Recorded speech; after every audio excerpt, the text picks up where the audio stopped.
Resava Manasija, arhitektura i slikarstvo. U blizini grada Despotovaca, posvećena Svetoj Trojici, grobna crkva Despota Stefana.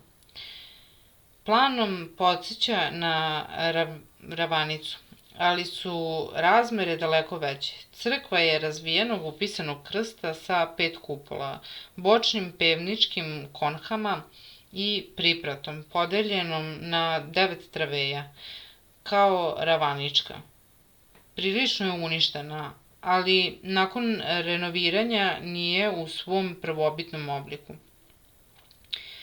Jedna od retkih crkava ovog vremena je oplaćena tesanicima i ukrašena frizom slepih arkadica pod krovovima, kao u doba Nemanjića.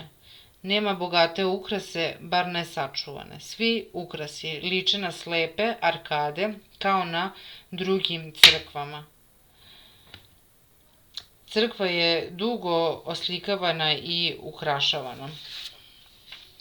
U oltaru su uobičajene scene, među koje je uveden ciklus Hristovih javljanja posle Vaskrsenja.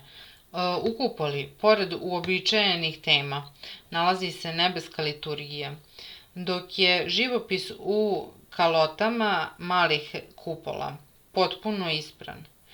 U svodovima i višim delovima zidova su veliki praznici, veoma oštećeni.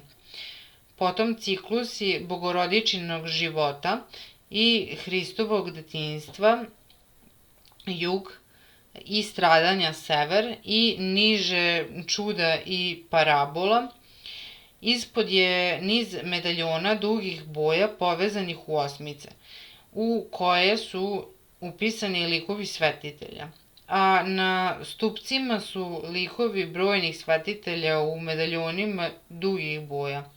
U donjoj zoni su figure svetitelja, svetih ratnika u pevnicama i svetih monaha u zapadnom traveju, a na zapadnom zidu je portret ktitora. U priprati se naziru samo neznatni bledi tragovi.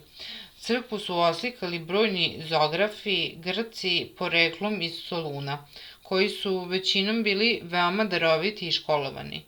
U nekom prestižnom ateljeu u kojem se cenio klasicistički uzor i koji su s puno umeća u sliku preneli turnirsku dvorsku atmosferu.